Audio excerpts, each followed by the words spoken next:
Pada video kali ini saya akan bahas tentang gradien.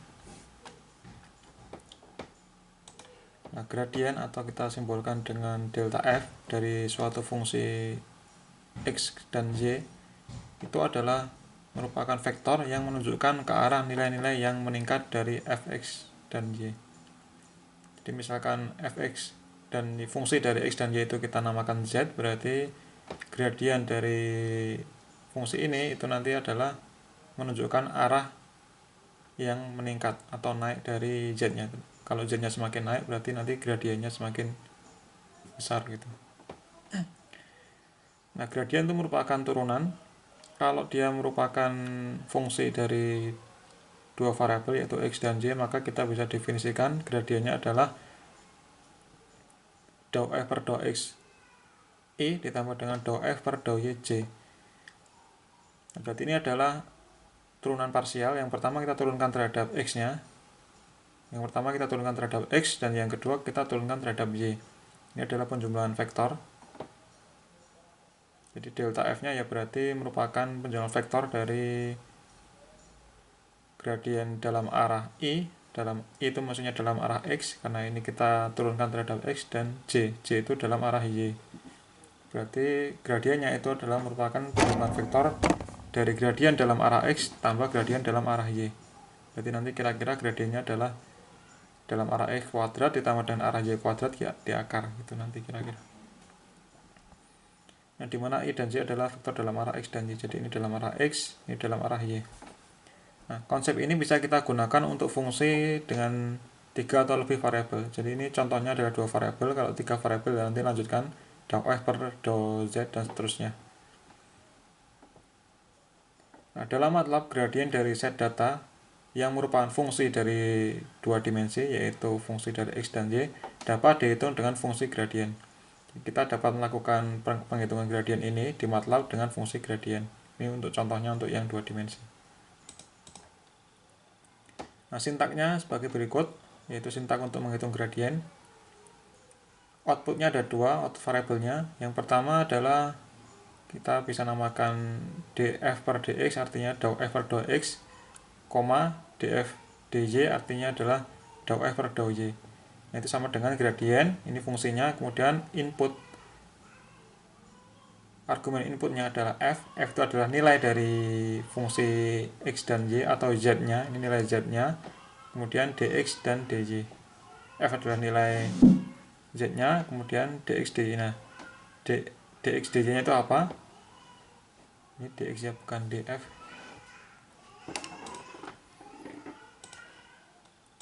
Ganti dulu. Ini adalah dx.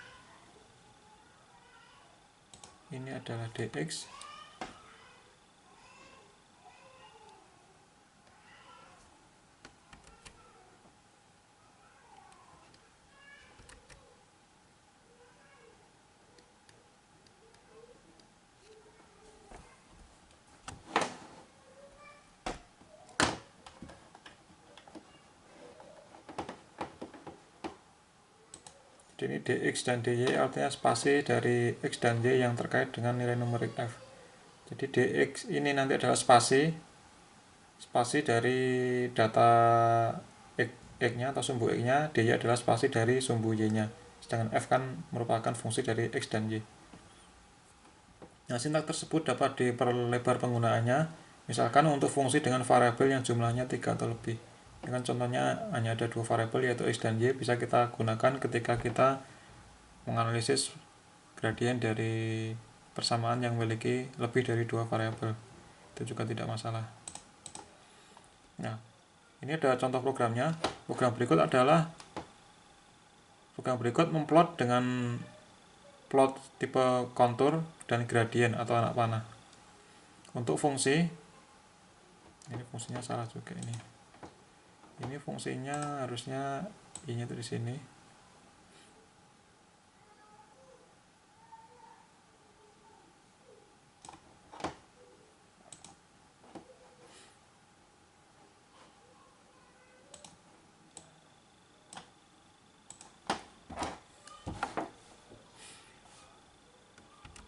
Ini plus y kuadratnya di sini.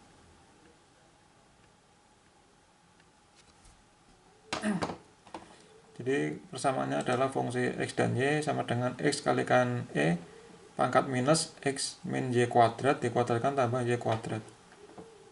Nah, nanti akan kita munculkan tanda panah dalam plot yang merupakan arah f yang makin meningkat. Jadi arah dari panah itu menunjukkan dia ketinggiannya atau z-nya atau fungsinya f-nya, f sebagai fungsi dari x dan y itu semakin meningkat.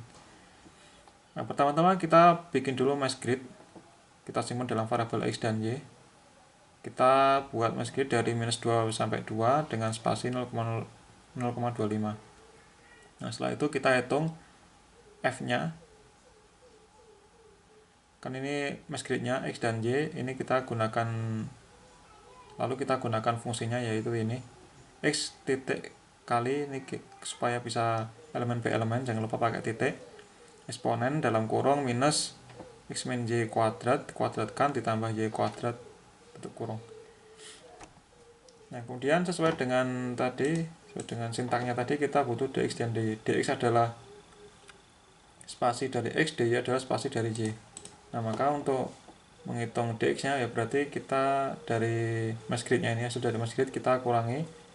Kan untuk yang x itu dia urutannya dia mendatar, jadi min 2, kemudian kalau spasinya 1 ya berarti min 2, 0, min 1, 1, dan seterusnya mendatar. Kalau yang y itu dia mengolom itu.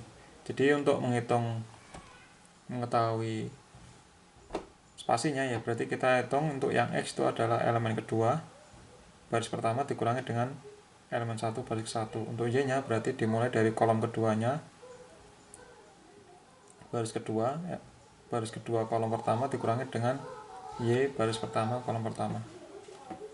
Nah, setelah kita tahu dx, dy dan nilai f nya, kita langsung gunakan gradien df dx, df dy, gradien f dx dy. Nah, nanti kita akan tahu nilai df dx nya, dou f per dou x nya dan dou f per dou y nya. Dou f per dx adalah gradien dalam arah x, dou f per dou y adalah gradien dalam arah y. Nah, bagaimana cara menggambarkan gradien ini? Kita mau gambarkan dalam bentuk anak panah. Pertama kita plot dulu konturnya. Kita gunakan kontur yaitu berdasarkan ketinggian. Seperti yang video-video plot 3 dimensi yang lalu, kita gunakan mesh grid-nya dulu x, y, kemudian f-nya. Nah, setelah itu kita gunakan label biasa, x label x, y label x. Kemudian kita hold on. Kita mau tambahkan kurva ke dalam subplot 211 ini. Nah, untuk menunjukkan nilai gradiennya kita gunakan fungsi quiver. Quiver ini adalah cara untuk memplot dengan tanda panah. Sama yaitu x, y untuk mesh grid-nya. Kemudian nah ini kita gambarkan dou f per dou x dan dou f per dou y. Artinya nanti quiver ini akan memplot penjumlahan vektor dari dou f per dou x tambah dou f per dou y untuk dou of. Jadi ini dou f per dou x adalah dalam arah x, ini dalam arah y, kemudian quiver ini akan melakukan penjumlahan vektor. Setelah itu baru dibentuk dengan hasil dari penjumlahan vektornya itu ditunjukkan dengan anak panah, di mana anak panahnya itu akan menuju ke arah yang tinggi. Kemudian kita membandingkan dengan yang tipe mesh supaya nanti terlihat benar enggak arah panahnya itu menuju yang tertinggi dengan menggunakan subplot yang di bawahnya x, y, dan f. X label x, y label z, dan y label y, dan z labelnya adalah f.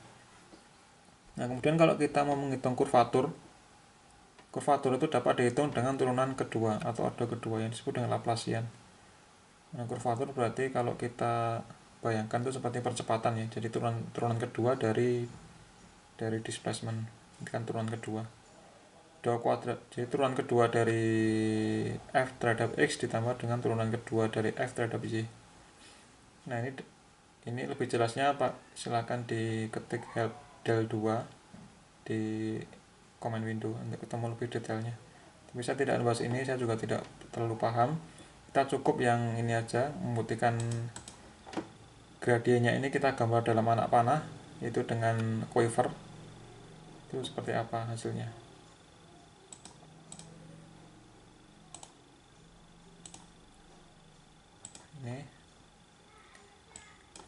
Pertama kita buat mesh grid. Ini saya klik dulu. Kemudian dihitung fungsinya, yaitu sebagai fungsi dari X dan Y. Ini mesh grid ya, jadi kalau kita ya untuk mereview, saya akan gunakan mesh gridnya yang ini dulu supaya jelas.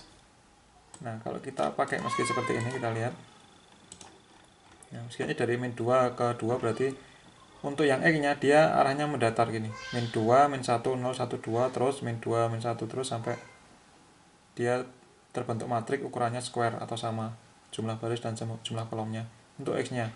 Nah, untuk Y-nya dia akan membawa ke bentuk tiap kolom, jadi arahnya itu ke kolom, jadi min 2, 1, 0, 1, 2 kolom gini. Kalau X-nya dia mendatar, kalau Y-nya dia bentuk kolom. Nah, makanya untuk menghitung tadi spasinya, untuk spasi X kita kurangi yang ini dengan yang ini. Untuk spasi Y-nya yang ini dikurangi yang ini. Yang sesuai dengan rumus tadi.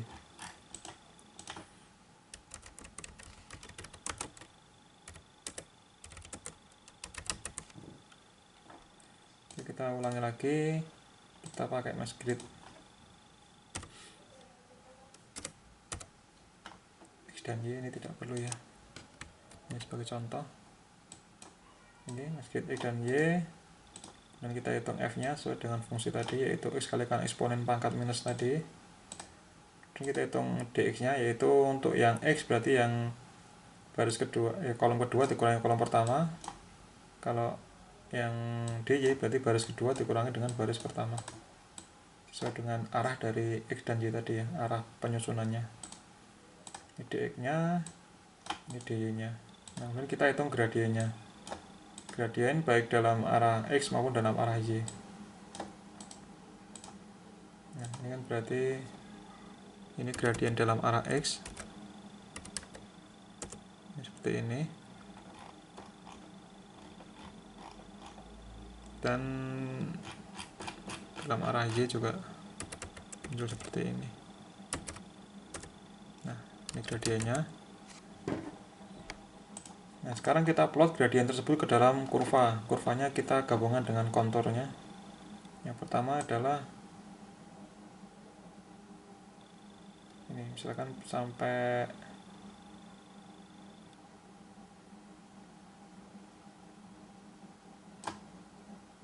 kita bikin subplotnya yang konturnya saja dulu.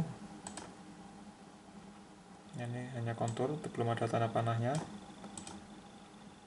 Nah, kalau kita tambah yang ini, yang tadi yang quiver, itu dia akan muncul tanda panah, dimana tanda panahnya itu merupakan penjumlahan vektor dari gradien dalam arah X ditambah dengan gradien dalam arah Y.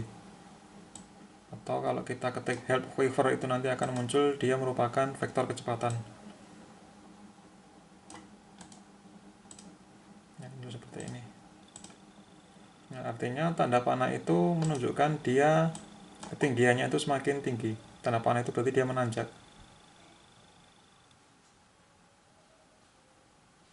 Nah, untuk membuktikannya kita bandingkan dengan yang mesh. Nah, kita lihat. Yang ini adalah yang paling bawah, ini tengahnya paling bawah. Dia kan naik ke atas menuju yang ke hijau ini, maka dia arah panahnya ke atas ini. Nah, ketika dia datar, karena datar berarti dia tidak naik, berarti 0, tidak ada panahnya. Nah, demikian juga yang sebelah sini, dia naik, ini berarti dia arahnya naik, mengarah ke sini semua. Kemudian yang sini, dia juga naik, kita lihat dengan 3 dimensi. Nah, kita lihat puncaknya di sini. Karena apa? Karena lihat arah panahnya dia naik ke sini, dia naik, baik sebelah kanan maupun sebelah kiri dia naik. Sebelah kanan dia naik, sebelah kiri juga naik, maka dia puncaknya di sini. Nah, ini sesuai dengan tanda panahnya. Berarti tanda panah itu menunjukkan kemiringan yang semakin tinggi atau naik. Oke, demikian penjelasan tentang gradien, yaitu tentang bagaimana kita menggunakan atau menghitung gradien dalam MATLAB. Oke, demikian, sampai ketemu di video selanjutnya.